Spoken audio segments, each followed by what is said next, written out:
你是首届使者黎洛。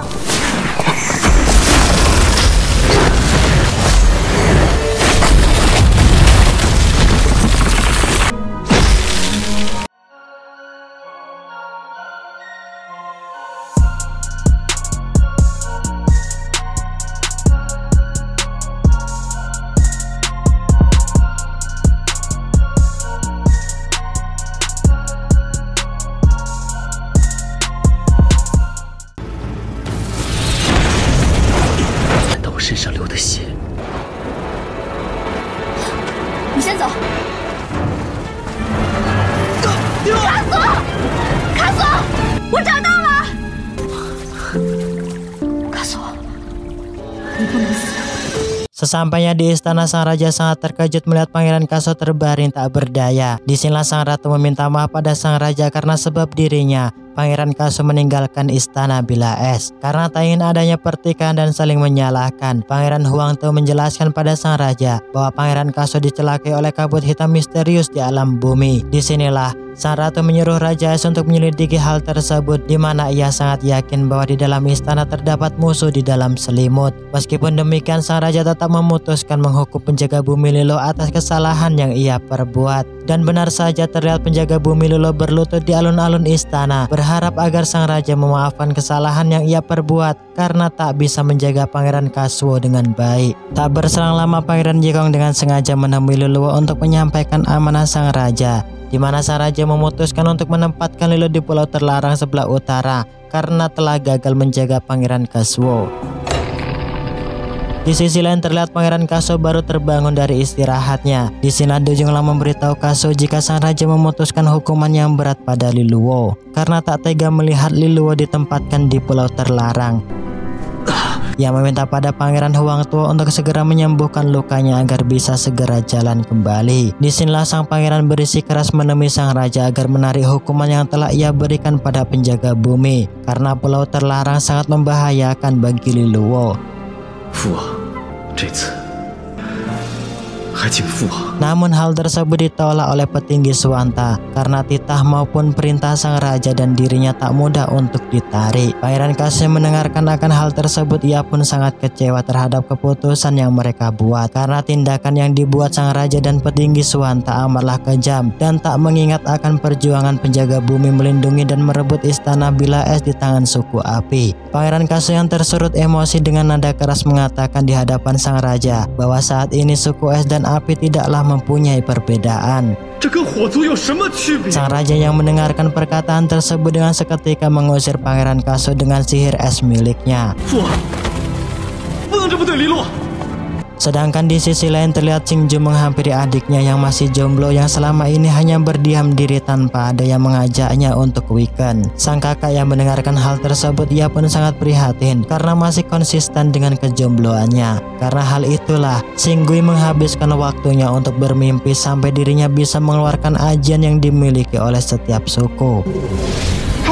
Nah, disinilah sang kakak memberitahu pada adiknya bahwa ia diberi amanah oleh sang ratu untuk menyelidiki kekuatan sihir Pangeran Yikong untuk beberapa hari ke depan. Putri Xinggu yang mendengarkan akan perkataan sang kakak, ia pun menunjukkan sihir kuno yang baru ia temukan di alam mimpi. Dan benar saja dengan seketika sang kakak tercengang melihat sihir tersebut, yang kemudian Putri Xinggu menjelaskan padanya bahwa lewat buku kuno yang pernah ia baca, di mana pemilik sihir suku tersebut sudah lama menghilang bahkan lenyap, yang dikenal dengan sebutan suku es api, di mana rumor mengatakan suku tersebut kekuatan spiritualnya melebihi sihir asli suku es dan api. Tetua pemimpi Xingju yang mendengarkan penjelasan sang adik, ia pun sangat terkejut dan berharap bahwa dugaan mimpi yang mereka temukan tidaklah benar. Keesokan harinya, telah Lilo mempersiapkan diri untuk menuju pulau terlarang. Disinilah ia memutuskan pergi seorang diri tanpa membawa kuda poni kesayangannya. Tentunya hal tersebut ditolak oleh penjaga Chu, di mana ia tetap memaksa Lilo untuk membawa kuda poni bersamanya menuju pulau terlarang. terlarang, di mana dari catatan naskah kuno menjelaskan bahwa pulau terlarang merupakan tempat angker yang dipenuhi dengan makam para dewa, yang membuat para makhluk hidup tak mampu tinggal di tempat tersebut. Penjaga Chu juga menaruh kepercayaan pada kuda poni Leluwo yang selalu menyelamatkan tuannya ketika sedang bahaya. Ketika sedang berbincang serius, tiba-tiba pendekar Luna dan yang lain menghampiri Leluwo. Disinilah Pangeran Huangtu memberi ramuan obat 100 roh untuk menjaga daya tahan tubuh. Xingju, tetua suku pemimpi, memberikan sebuah jubah yang berguna untuk melindungi dari badai angin ribut dan sengatan sinar matahari. Putri Chioya dan penjaga Piang Feng suku peri menyumbangkan sebuah kitab kuno yang berguna untuk memecahkan teka-teki.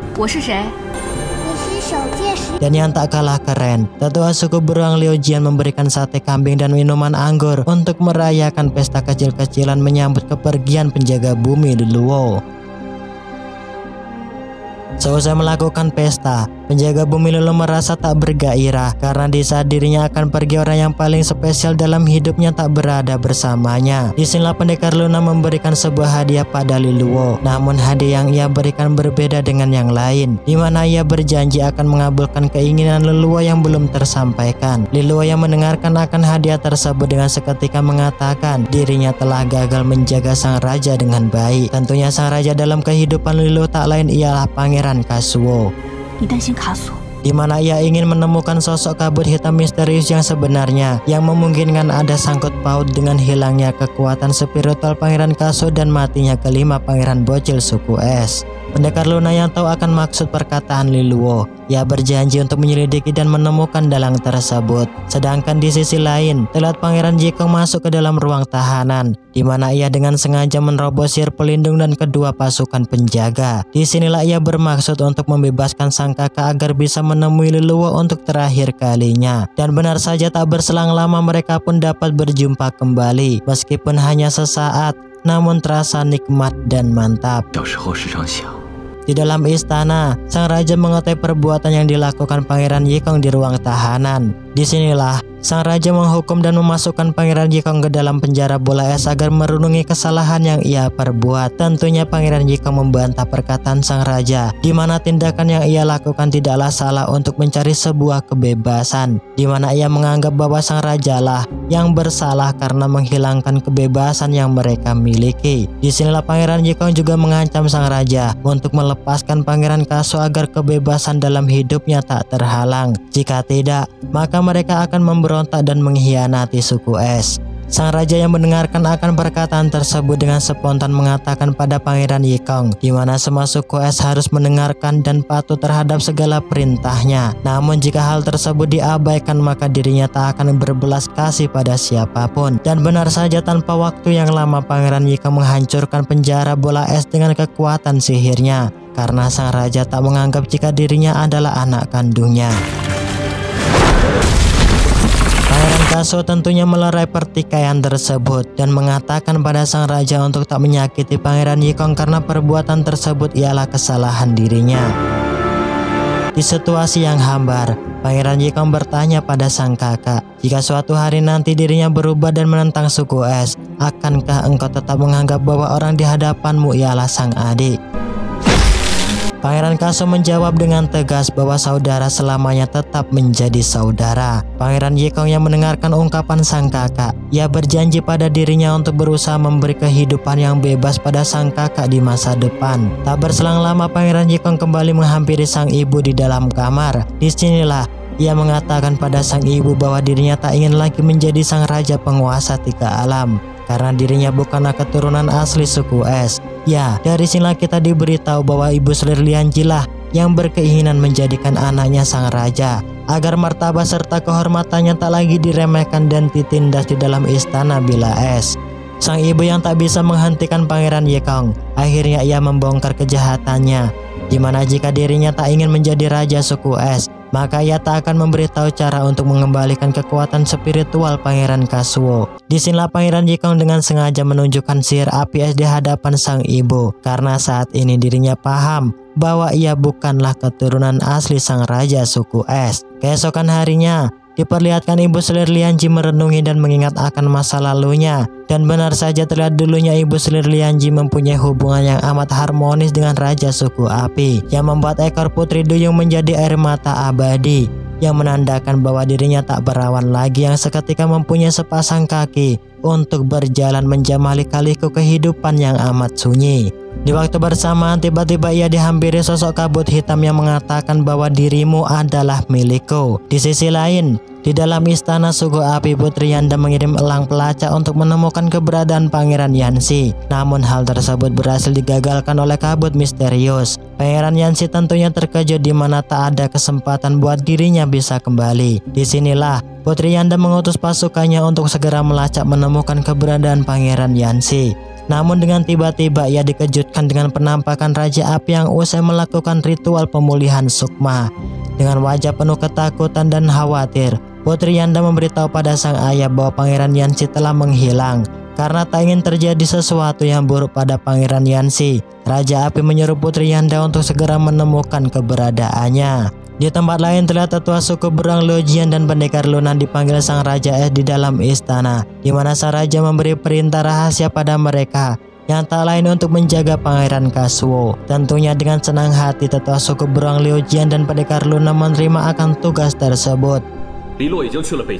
Pendekar Luna juga mengatakan di hadapan sang raja dan petinggi Suwanta bahwa sebelum Lilo pergi ke pulau terlarang, ia meminta pada dirinya untuk menggantikan menjaga dan melindungi Pangeran Kazuo. Pendekar Luna juga memberitahu pada sang raja bahwa ketika sebelum Raja Api menyerang suku Es, penjaga bumi Lilo mendengarkan perbincangan mata-mata suku Es bersama Raja Api di dekat laut tak berujung, di mana mereka bersekongkol untuk menemukan keberadaan titik kelemahan para pangeran dan putri suku Es. Sang raja dan petinggi Suwanta tentunya sangat terkejut mendengarkan hal tersebut. Ia memutuskan untuk menelusuri dan menemukan mata-mata suku Es yang bersekongkol dengan Raja Api. Namun, menemukan dan mengungkap mata-mata pengkhianat sama halnya mencari jarum di tumpukan jerami. Tidaklah semudah move on dengan sang mantan ilahi. Di saat kondisi yang amat krisis, tiba-tiba datanglah tetua suku pemimpi Xingju di hadapan sang raja. Ia juga mengatakan bahwa sebelum Lilo pergi, ia diberikan amanah untuk menemukan mata-mata tersebut, di mana dirinya akan masuk ke dalam mimpi Lilo agar bisa berkomunikasi dengannya.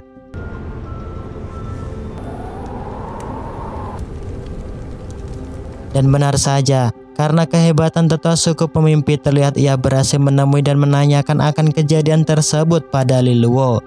Di sini tetua Xingju akan membawa Liluo pergi untuk menemukan hal yang pernah ia lihat di masa lalu lewat mimpi miliknya. Tak berselang lama mereka sampai di sebuah kejadian yang dialami Liluo sebelumnya. Disinilah mereka menyaksikan apa yang dilihat Liluo ketika di alam sadar. Namun mereka tak dapat dengan jelas melihat muka orang pengkhianat tersebut karena di alam nyata Lilo juga tak berhasil melihatnya. Disinilah tetua Xingju menemukan sebuah batu yang tak sengaja terkena serangan Raja Api dan si pengkhianat. Dengan batu itulah ia akan mencari sumber pemilik sihir yang digunakan oleh si pengkhianat. Ketika bangun, Lilo pun tersadar bahwa ini benar-benar sedang bermimpi.